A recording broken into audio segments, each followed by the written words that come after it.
Howdy. Driving, left Boise about an hour and a half ago. Went to sit in some hot springs. And I'm on my way to my usual. Every time I go back to Twin Falls from Boise, somehow my car ends up in Jackpot, Nevada for a night or two. It's an easy drive. So I'm going there I get free rooms. Sometimes I don't even gamble, but it's just a good time. Anyway, beautiful day here. I talk a lot about, I'm trying to keep on top of world events and local events and everything all the time, but I am really out of pop culture. I never really got into mainstream pop music. I was always an alternative guy, but I'm even less than that. So I have a question. I keep seeing these things pop up about something about a football game, Super Bowl. I have no idea who's even playing it. This Taylor Swift, I think is her name. Everyone's talking about it.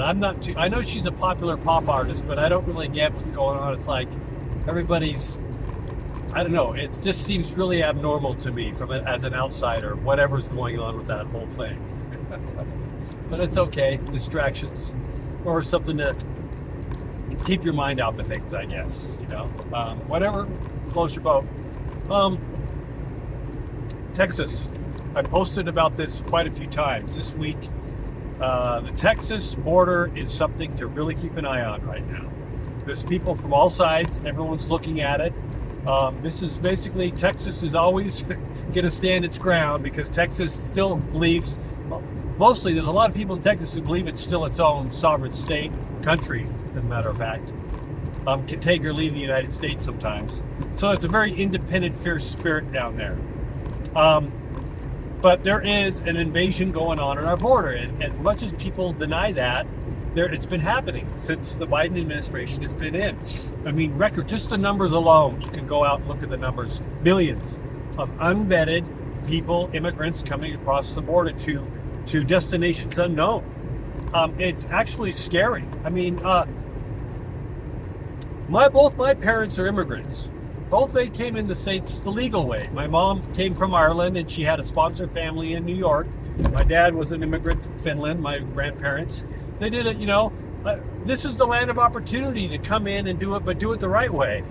So this is not about keeping everybody out. This is about letting them in, but doing it the right way. And that all can be fixed, but the powers that be don't want to fix it.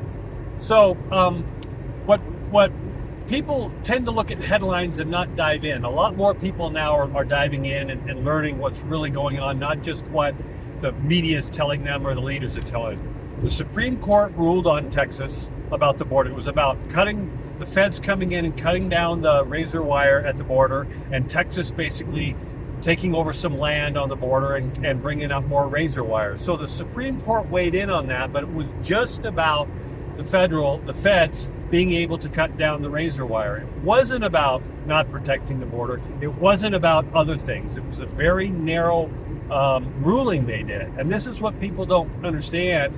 If you look into that Supreme Court ruling, it's not about all the border. It's because states have the sovereign right to protect their borders. So that's one thing. But the headlines are saying the Supreme Court, Texas is going against the Supreme Court. Now, there's some really tricky things going on down there. This is how civil wars start. I don't think it's going to get there, but we've got 25 states now backing up Texas. That's half the country. So it's not just, if you look at Texas as being some Yahoo state that people down there are different anyway, you've got now 25 states with 25 governors. Yes, they're mostly Republican states, red states, but they know what's going on. This isn't just some pie in the sky sort of thing. They're backing up because they know the border crisis is getting worse and worse, and finally the spotlight is coming on it. I've got friends that are in Border Patrol. I've been down to Texas. I live in Texas. I've seen the border. It's a chaotic mess down there. And what people don't understand is all the way back to COVID, you can dig and find articles about this. It was hidden mostly by the mainstream media. But you can go in that during COVID, when the rest of us were locked down and a lot of people went out and were forced to get vaccines or lost their jobs if they didn't get vaccines, or wear masks on planes if they're not, or fly if they're not vaccinated, all that stuff that we Americans had to do. All these immigrants were coming in unvetted, put on buses, to parts of the United States, and they weren't required to have a COVID vaccine. That should get enough people upset just on that. So there's a double standard going on here, and that's the same way what's going on with these immigrants coming in now. You can see what's going on in New York, the sanctuary cities, San Francisco, New York, LA. They're coming in droves. Chicago, because Texas is busing them up there. It's a complete mess.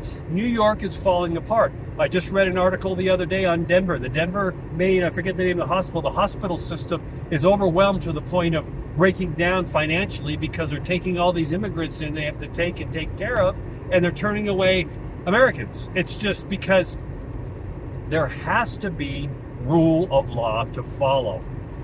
This is more than a compassionate thing. I'm compassionate to help people, but there is a process to do that. So finally, the spotlight's being shown on this unvetted border crisis that is an invasion. We've got millions of people coming across, a lot of them military-aged men coming from all countries, Muslim countries, communist countries, China. A lot could happen here. There are many countries that hate the United States. What a better opportunity, if you were to put my tinfoil hat on, to start sending military-aged men from that country to come in, terrorists, and start to form the terrorist cells here in the United States. I've said this before too, and a lot of people have said it. It's not a matter of when, it's if. It's a matter of when we have a terrorist attack on our soil. And now we're allowing all these people in, unvetted, coming in everywhere. So it's something to really look at and learn the rules. Don't just look at the headlines. So Texas has basically finally said enough is enough. We're standing our ground and we're protecting our borders. Governor Abbott, through the state constitution, I don't have it in front of me, but basically it says that if you're being invaded by hostile foreign countries, you can institute certain laws to start to protect yourself. That's what's going on right now. It could go really bad, but I don't think it will. I think it's going to be resolved, and I think what needs to happen is what's happening now is the spotlight's being shined on exactly how bad it is down there.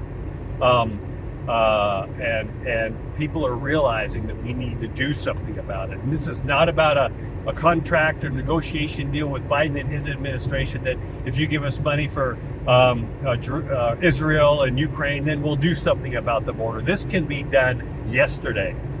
It can be done.